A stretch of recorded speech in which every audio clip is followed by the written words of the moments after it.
कीती सी जो दिल तो अरदास पूरी हो गई, आस पूरी हो गई, आस पूरी हो गई। मैं शुक्र गुजारन आया हाँ तेरे दर ते, मैं मत्था टेकन आया हाँ तेरे दर ते। शगना दे थाल लियाया हाँ मैं तेरे दर ते, मैं शुक्र गुजारन आया हाँ तेरे दर ते।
हम सबके पूरे बिहार प्रदेश, छत्तीसगढ़, MP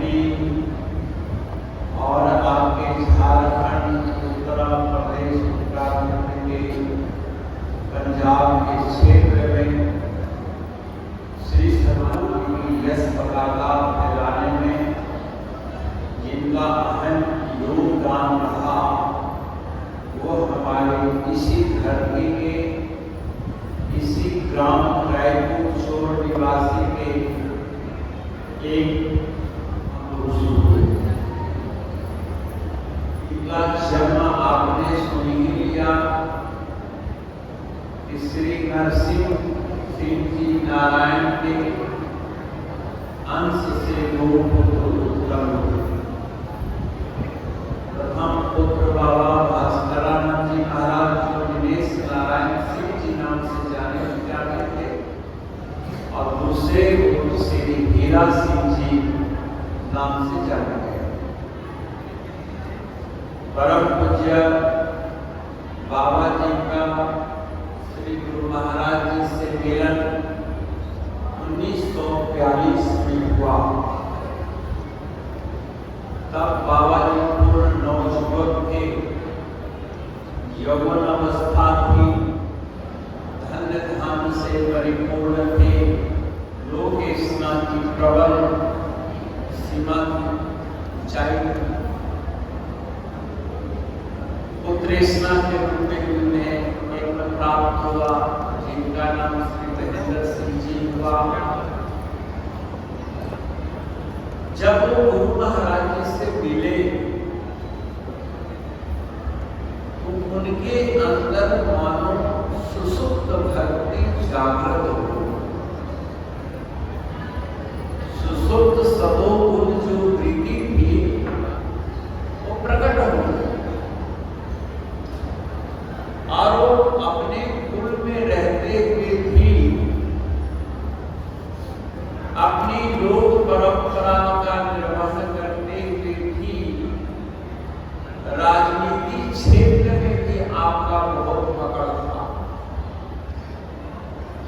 गांव के मुखिया पद पर भी रहे। जब दोबारे लड़ने लगे तो महाराज जी ने मना कर दिया कि क्या मुखिया बनना चाहते हैं, तुम्हें विश्व की मुखिया बनाना चाहते हैं। बोल श्री गुरु महाराज जी, हम तुम्हें धर्म की मुखिया बनाना चाहते हैं। बाबा जी ने लोकेशना का त्याग किया, पुत्रेष्णा का भी त्याग किया, परिवार से लेस मात्र मोह नहीं रखा। विदेशना अपने शारीरिक सुख के लिए उन्होंने कोई इच्छा नहीं की। एक मां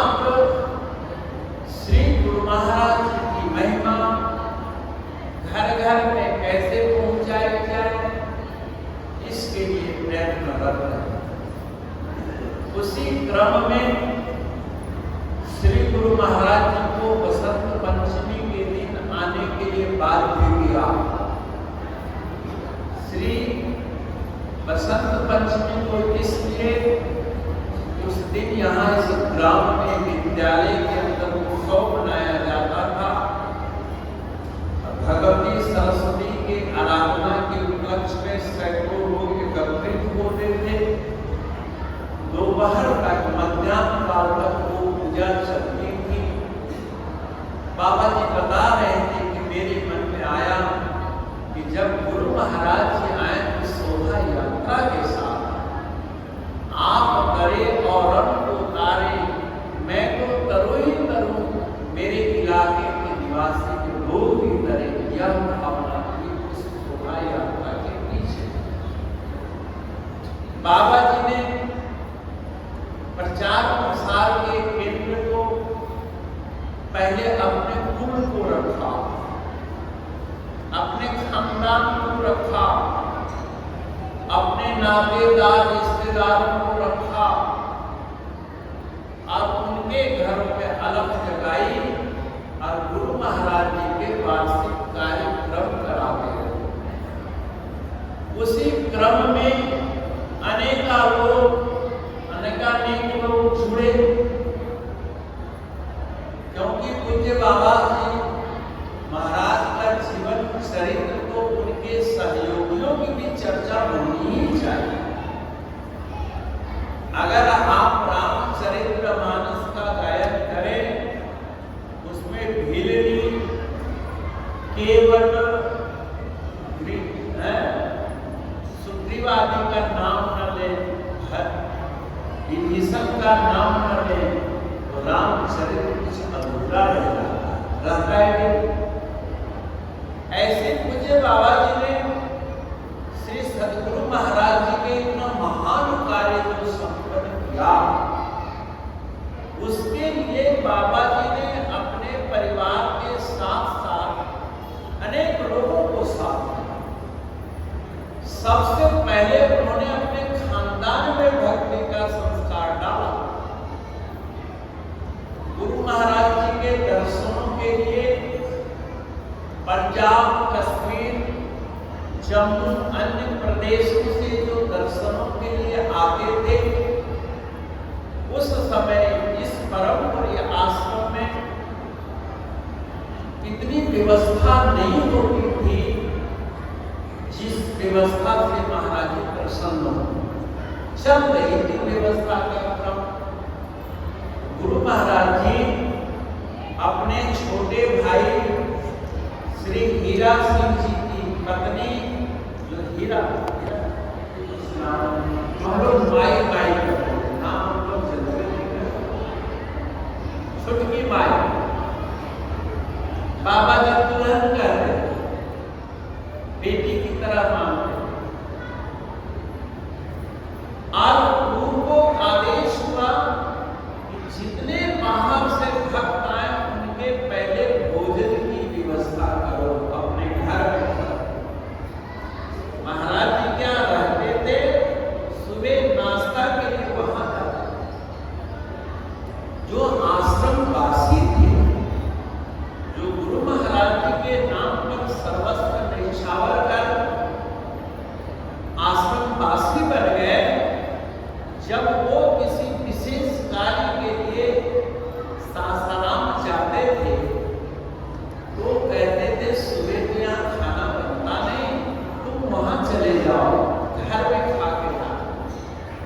चाहे सुबह 6:30 बजे जाना हो, 7 बजे जाना हो, 6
से श्री नरसिंह जी नारायण सिंह के अंश से जितने भी आज मौजूद वंशज हैं, उनका गुरु घर के प्रति पूर्ण समर्पण भाव होगा।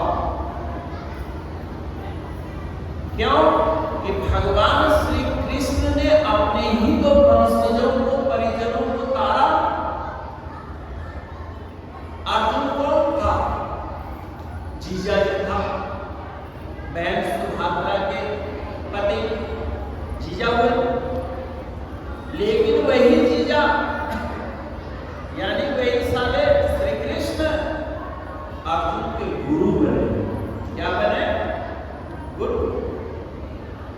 वसुदेव सुतं देवं कंस चाणूरमर्दनं देवकी परमानंदं कृष्णं वंदे जगद्गुरु।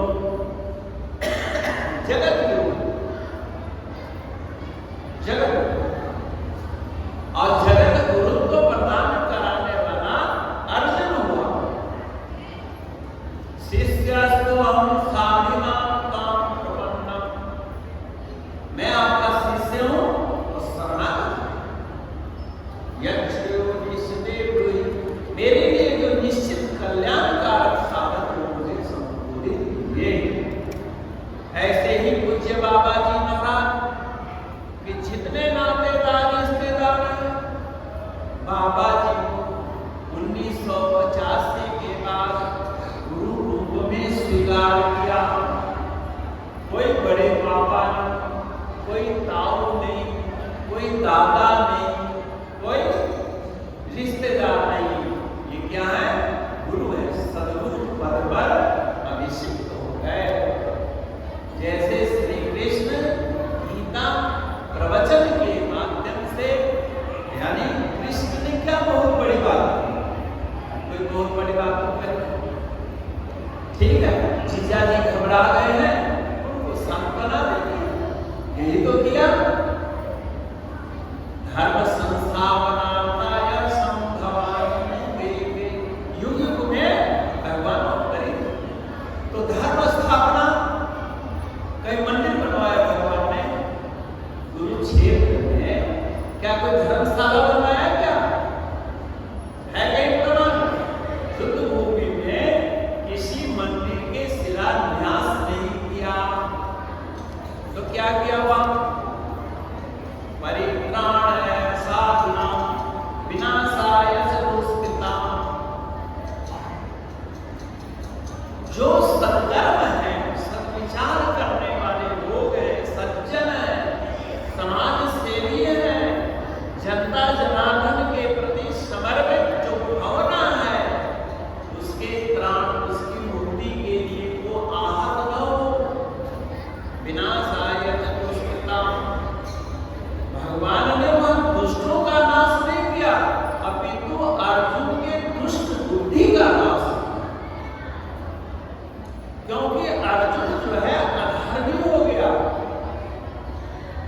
कैसे अधर्मी हो गया? क्या उसने धर्म बदल दिया? नहीं नहीं नहीं, धर्म नहीं बदला, कर्तव्य से मुनकिर हो रहा था।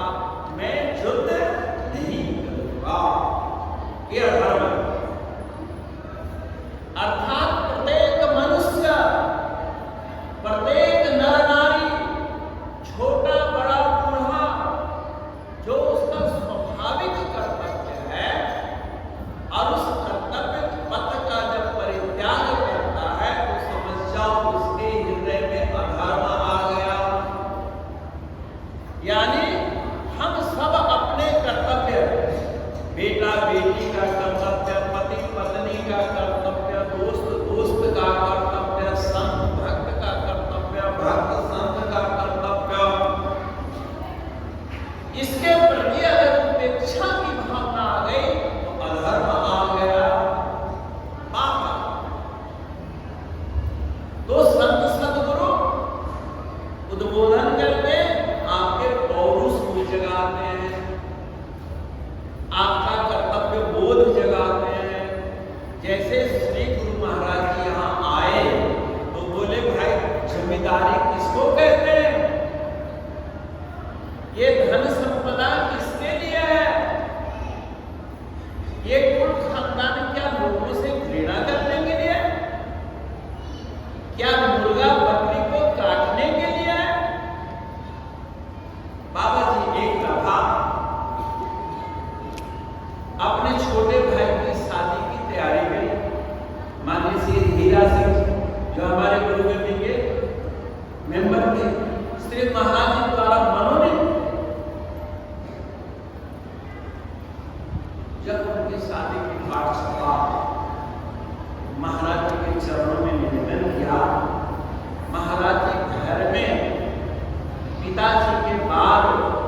क्या?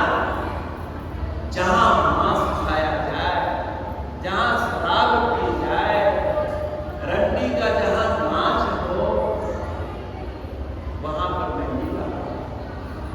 महाराज जी, मेरे भाई की शादी होती है, आपको तो चलना ही पड़ेगा। तो चलना पड़ेगा तो चल दो, कोई हिंसा नहीं होगी, कोई नशा नहीं होगी। उन्होंने घोषणा करवा दी कि मेरे भाई की शादी में वही बराती जाएंगे जो शुद्ध शाकाहारी होंगे, कोई डिमांड नहीं होगा।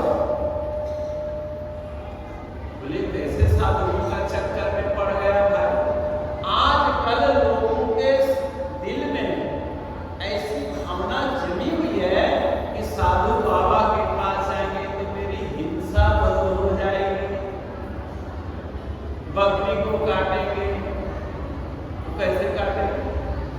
अरे तुम बकरी को थोड़े ना काट रहे हो, अपने जीवन के भविष्य काट रहे हो, अपने बच्चों को निर्दयी बना रहे हो, अपने बच्चों को संवेदनाहीन बना रहे हो। जैसे वो बकरी को तड़पते हुए देखते हैं, मुर्गे को तड़पते हुए देखते हैं, तुम्हारे सहित परिवार में दया नहीं होती। ऐसे तुम जवानी में अथवा बुढ़ापे में जब बीमार होगे, चरपाई में तड़पते हो, क्या तुम्हारे परिवार में दया है? क्या करना है?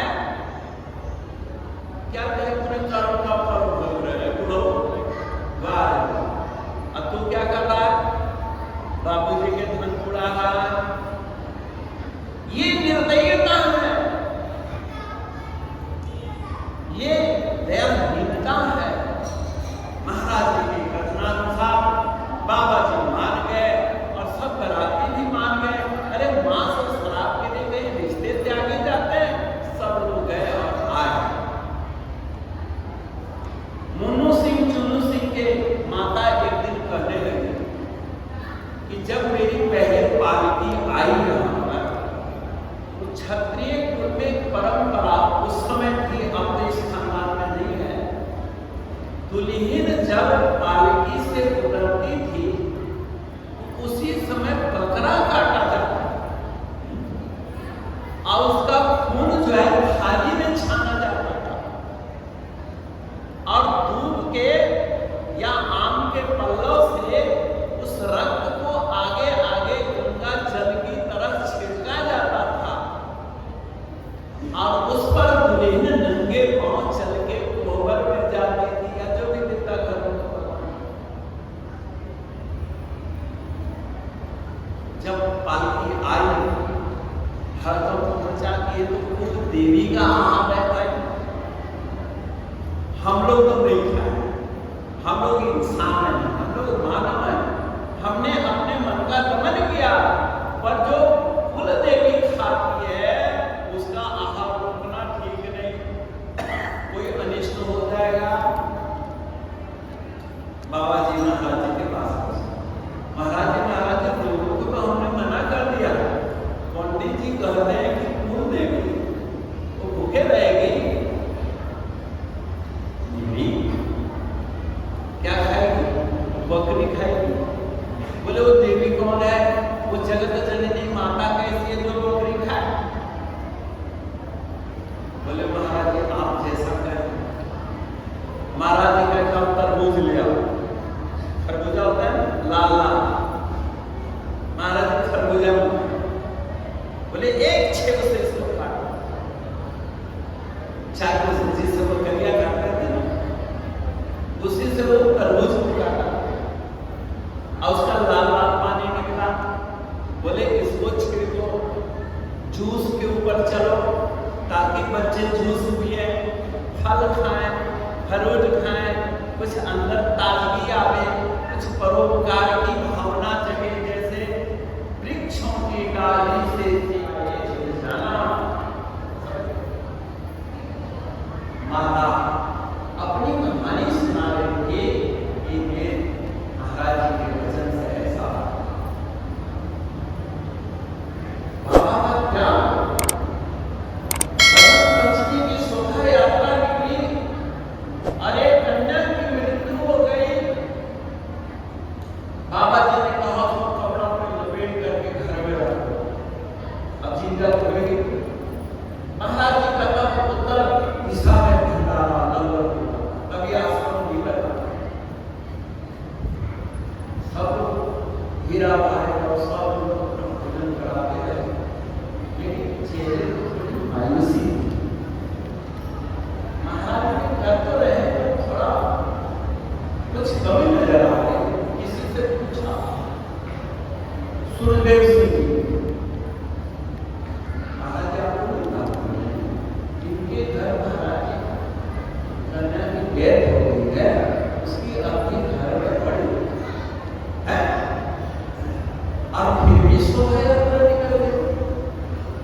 11 बजे बसंत पंचमी कथा खत्म करके सीधे पैदल गए। और जो आंगन है ना, महाराज जी वही आंगन में बैठे, बोले बेटी तुम सब हमें लड़का भेजो। अरे गुरु महाराज जी लड़का भेजो, दोनों से किया है, चुन्नू से क्या है, सब महाराज जी की कृपा। ये भक्ति है, लेकिन ये अनहोनी कब घटना घटती है, जहां एक निष्ठ पूज्य बाबा जी जब महाराज जी के सेवक बन गए तो महाराज जी फक्कड़, एक लंगोटी, एक धोती और गीता डायरी और एक पेन, इसके अलावा कुछ नहीं। यहाँ पर एक और उनसे पहले साथी से और चांदी के कमंडल, चांदी के गिलास, सोने की जंजीर पहन लिया। लोगों ने कहा क्या दिनेश बाबू आपने कहा गुरु चुना पर उसके पास कुछ है नहीं, न उसके पास है न कोई जायदाद है। अभी जो जायदाद है वो तो मैंने महाराज जी ने देखी, वो तो घर हो रहे हैं, वो शब्दस्वन का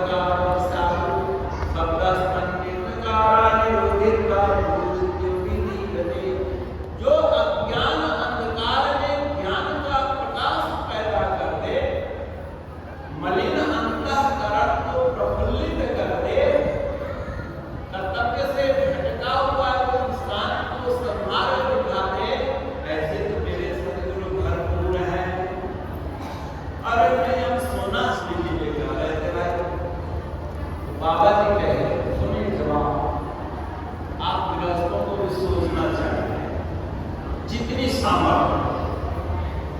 बाबा जी ने कहा मेरे पत्नी के शरीर पर 1.25 किलो सोना है। कितना?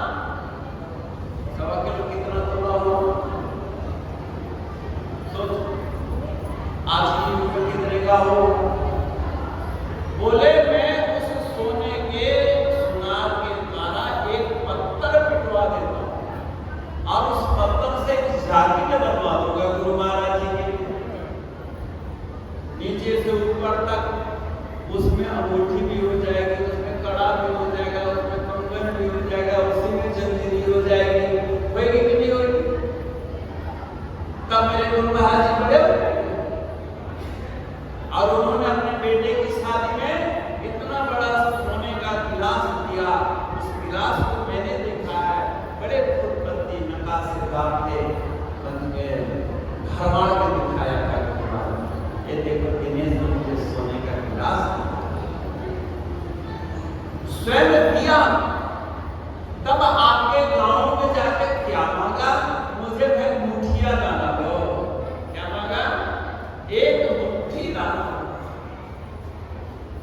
आज मुठिया का प्रभाव है, आज भी हमारे इस परमपुरी में, पहले हमारे और संत जाते थे, आज सुरेश जी महात्मा बने हैं जिसका नाम है सत्यकर्मानंदपुरी।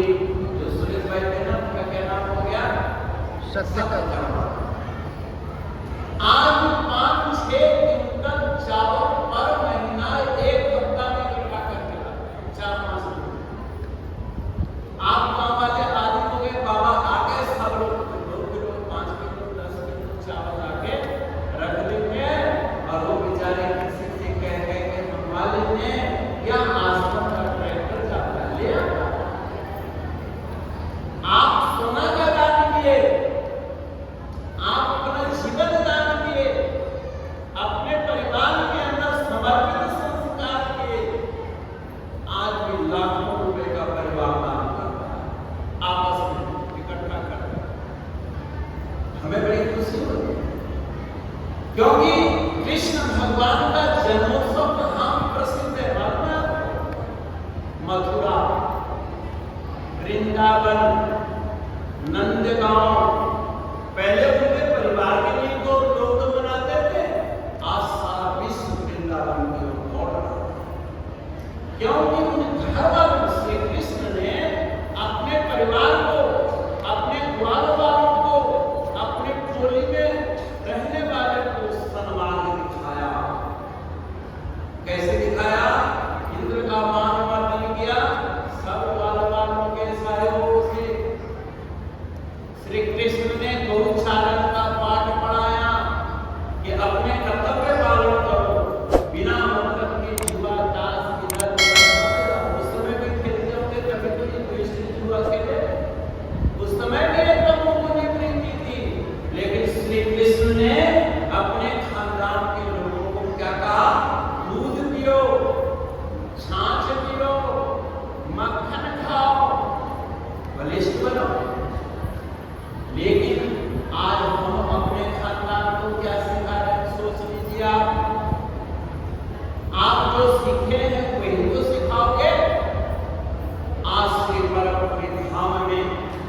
आकर के पूज्य बाबा जी के जीवन दर्पण में आप अपने जीवन चरित्र देखिए, आप अपने खानदान के चरित्र को देखिए कि क्या गुरु महाराज धर्म के प्रति लोग समर्पित हैं। अगर हैं उत्तम है, आपास है, अगर नहीं है इस पर विचार करना। आप अपने बच्चों को सन्मार्ग पर कैसे लगाएं? जब उनको सिर दर्द हो उनको कहिए कि परम पूज्य गुरु महाराज जी के 11 दफा नाम ले लो, जयकारा बोलो, तेरा कष्ट दूर हो जाएगा। और फिर जब ठीक हो जाओ तो गुरु महाराज जी के चरणों में यथासाध्य जाके प्रणाम करो।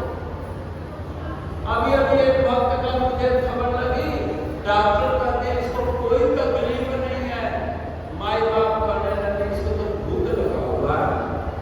डॉक्टर को क्या पता है भूत का कोई एक्सरा होता है। अभी हिमाचल में ये बाजू में दर्द थी, मैं क्या कहते बोले ये तो मोगली है, ये तो झाड़ फूक से ठीक होगा, उससे जुड़वा कमर का दर्द, रीढ़ का दर्द और बफड़ा का दर्द ठीक हो जाए। तो आदमी कहने लगा स्वामी जी मैं अपने घर वाले के चक्कर में पड़ करके बाजू में कैंसर बना दिया। अब कैंसर का इलाज चल रहा है और तीसरे नंबर में पहुंच गया। बोले सब मेरे परिवार के और रिश्तेदारों की निंदा। मैं कहता रहा मेरा एक्सरा कराओ, मैं कहता रहा मेरे को डॉक्टर के पास ले चलो, लेकिन इसमें डॉक्टर का क्या काम है? उसका झाड़ने से ठीक हो गया था सिर दर्द, उसका झाड़ने से पेट दर्द ठीक हो गया, तो आपका बाजू में मेरा दर्द।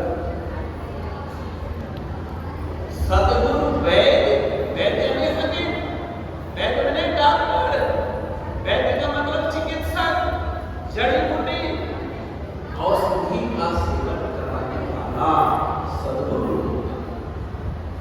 एक दफा परम पूज्य महाराज भरवाड़ा आश्रम में बैठे थे और एक मेरे पास 10:12 एक माई कहने महाराज मेरी कान में फूंक मारो। माता कैसे महाराज जी ने कहा क्यों कान में फूंक मारी हो? तो नाम देते समय हमको एक दफा मार दे। नहीं महाराज मेरे पेट में बहुत दर्द है, गैस बनी हुई है, इसलिए मेरे कान में फूंक मारो तो मेरा पेट का दर्द ठीक हो जाएगा। महाराज जी के तो बड़ी बेवकूफ है, अरे मेरे पेट में अल्सर है, मेरे पेट में दर्द है और मैं कल से एक पाइप मंगा लूंगा और अपने कान में रोज फूंक मारता रहूंगा, क्या मैं ठीक हो जाऊंगा?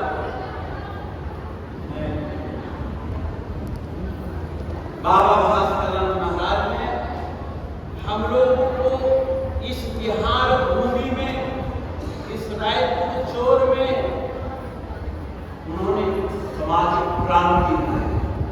एक उनके सेवकों का था चमरू भाई, उत्तर टोला में चमरू जी को आप जानते होंगे। सुबह वो पोस्ट ऑफिस में काम करते थे और बाबा जी को चाय पिलाते थे, फिर घर के पूरे आस-पास वासियों को घूम के चाय पिलाते। एक जमींदार सिंह जी थे, जमींदार जमींदार बाबा के लिए चटनी चोखा भुजिया रोटी भोजन वही प्रबंध करते। एक ताऊ जी थे, ताऊ जी नाम सुना होगा, वो मोटी रिकास, वो बाबा के बहुत सेवा, राम राजा थे, बहुत सारे भक्त। भोला सिंह जी अभी आए हुए रांची वाले, बाबा के प्रचार में बहुत सहयोग हुए। मदन भाई जी थे और बहुत लोग। एक दफा बाबा जी सत्संग करने लगे और लोग बैठे हुए थे। बाबा आंख खोल के सत्संग नहीं करते, आंख में आंख मिला के सत्संग नहीं करते। कई साप्ताहिक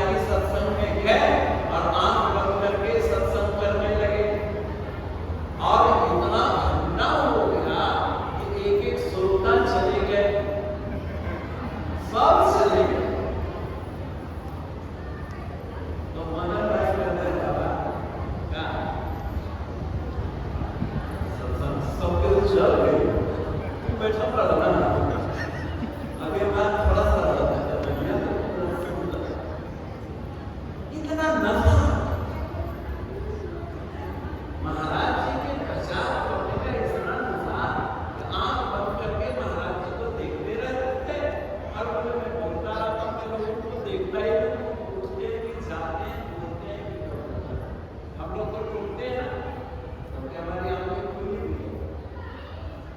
बाबा आंख 24 घंटा श्री हनुमान चालीसा का पाठ, मैंने 24 घंटा कहा, क्यों? आचार्य जी बैठे हैं, एक संपूर्ण जानकर हथेली में चावल रख के ऊपर से कुछ मंत्र श्री रामचरित्र का आखिर में पाठ करते तो संपूर्ण पाठ मंगल भवनय मंगलाय प्रभु सुदर्शनते अनिर्विहाय, हर दोहा के बाद पढ़ते ना, यानी हर दोहा इस मंगल में चौपाई से संपूर्ण। ऐसे ही बाबा जी अपनी चित्त वृत्ति को संपूर्ण करते हैं, और संपूर्ण करने का आपको भी विधि बता करके बना क्योंकि ज्योति वगैरह का वहां प्रबंध हो जाए, एक दो खाली आ वहां कुछ लोग जाएंगे, बाकी विशेष रूप से यहीं पर आप सब आप सुबह सोकर के उठते ही कर दर्शन कीजिए, भगवत स्मरण कीजिए, श्वास श्वास अनन्य चेता सततम नाम स्मरणे नित्यथा तस्याहं सुलभः पाठः नित्यं तस्य योगिनः अनन्य चित्ते नित्य निरंतर जो मेरा स्मरण करे, ये अनंत रूप से प्राप्त हो जाए। अब आप कैसे करेंगे? आप सुबह उठते ही महाराज जी का दर्शन कीजिए कि महाराज जी मेरे को उपदेश देते समय हाथ पर सिर रख के, सिर पर हाथ रख के और कान में कुछ फूंक मारे हैं, उस मंत्र का स्मरण और महाराज जी के वरद हस्त को अपने मस्तक पर महसूस कीजिए, और महसूस करेंगे तो नाक से तो ऑक्सीजन लेते ही है, आप इस तलवा से आशीर्वाद देंगे। आप अभी गौर करके देखो, आप यहां से भी श्वास लेते हो, लंबा श्वास लेते हो, करो अभी प्रैक्टिकल करा, 3 श्वास लो, सिर्फ लंबे श्वास, तलवे पर ध्यान दीजिए,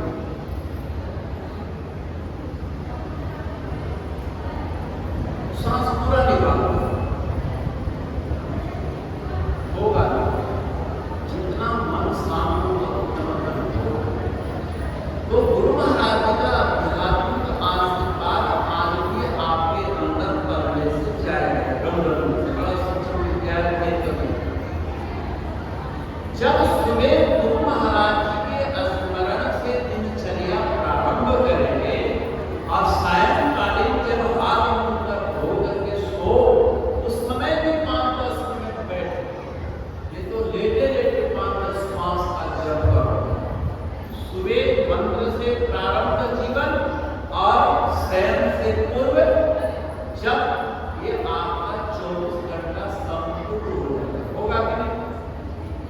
सुमिरन से सोए, सुमिरन से जगे, सुमिरन से कार्य प्रारंभ किए, सुमिरन से अवसान यानी विश्राम। ये संतों ने आपको बहुत सुंदर जुक्ति बताई। सुबह दान से भोजन शुरू करो, बाबा जी के मुठिया दान करो, और शाम के भोजन से भी मुठिया दान निकालो, और जितना 10-20 ग्राम आपकी मुट्ठी में आ जाए उतना दान करो। मैं तो बड़े भाई साहब या पिताजी कहते थे जा तो मुठिया निकालो, एक घड़ा था उसमें डालो, हम तो 5-7 मुट्ठी डालो, क्योंकि हमारा क्या लगता था, बाबू जी का लगता था, इसलिए बच्चों से दान करते। दान में 2 पैसा ज्यादा होगा तो फायदा होगा, लेकिन तुम सामान तो मंगाते हो बच्चों से, दान नहीं करवाते, सेवा नहीं करवाते। सेवा आपका जीवन धर्म के संपूर्ण में आ जाए। संपूर्ण में ढक्कन, और ढक्कन जिस पर दे दिया जाता है वो जल्दी स्टीम बनता है, जल्दी श्रद्धा बनती है और भक्ति बनती है, और जीवन सुखी हो जाता है। क्योंकि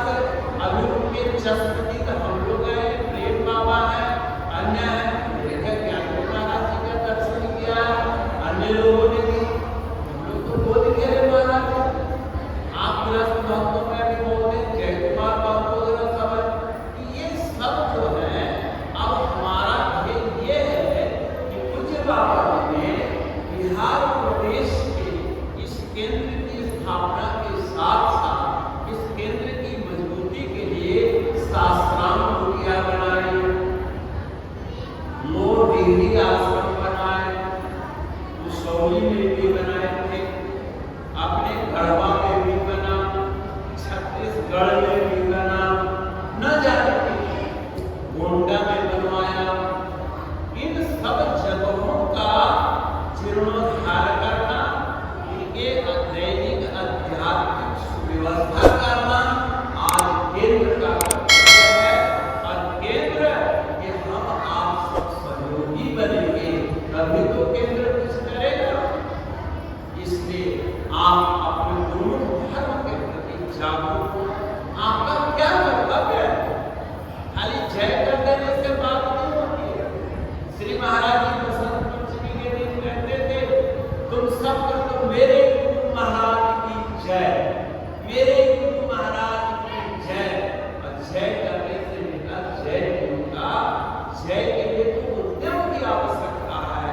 जैसे हनुमान जी ने राम का भी जयकारा किया और उद्यम भी किया, तब तो राम का कार्य सिद्ध हुआ।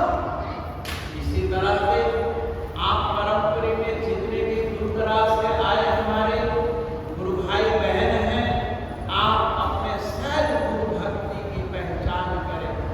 एक गुरु भक्त को गुरु घर के प्रति क्या कर्तव्य है हम न बता करके आप स्वयं जानो।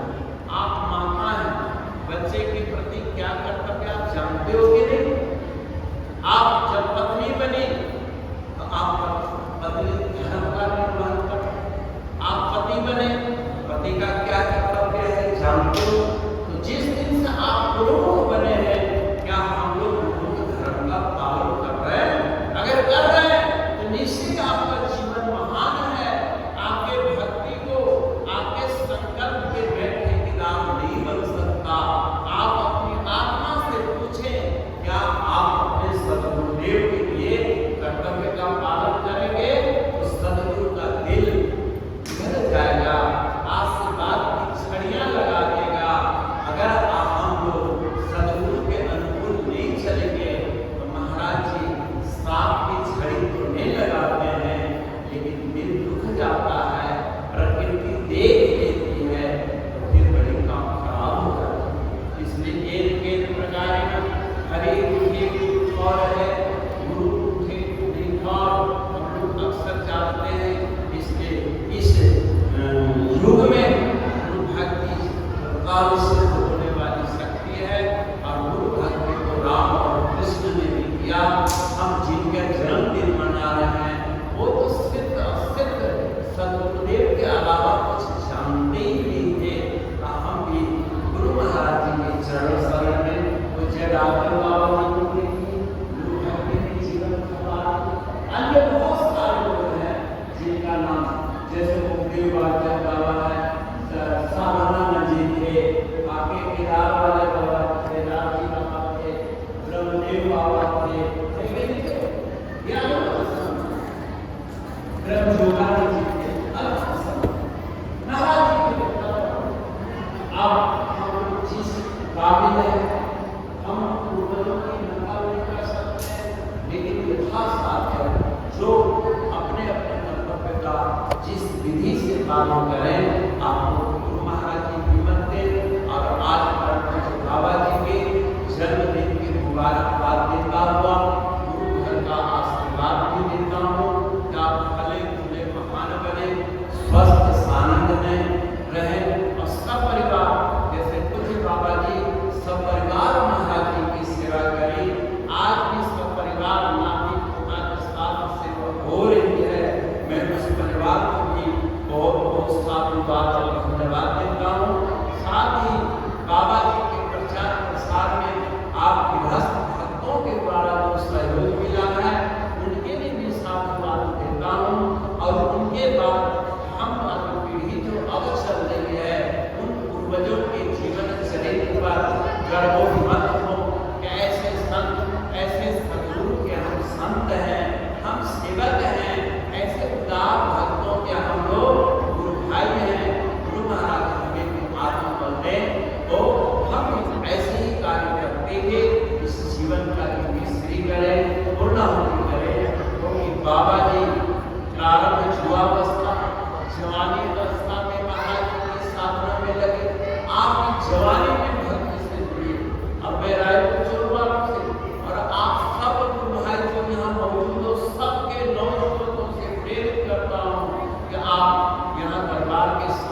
व्यवहार करें और संत भी सत आचरण करके इस कर्तव्य का पालन करें।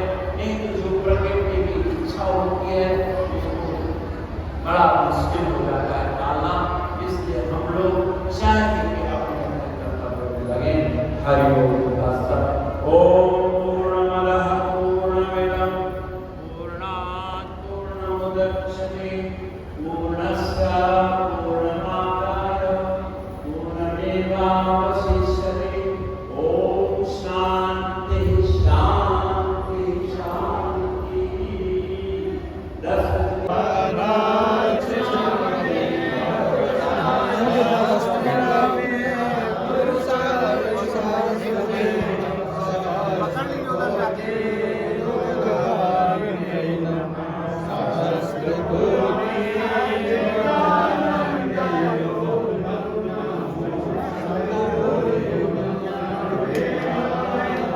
देखिए कौन सा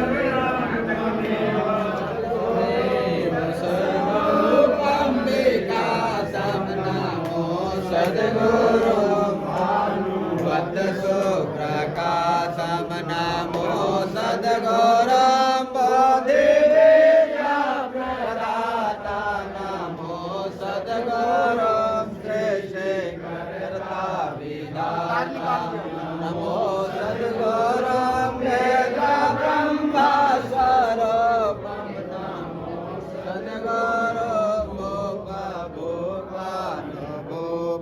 नमो सद्गुरु नमो काल कालम कारालम नमो सद्गुरु भक्त मानस सुमारालम नमो सद्गुरु हरि नमो सद्गुरु निर्गुणम निर्विकारी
वही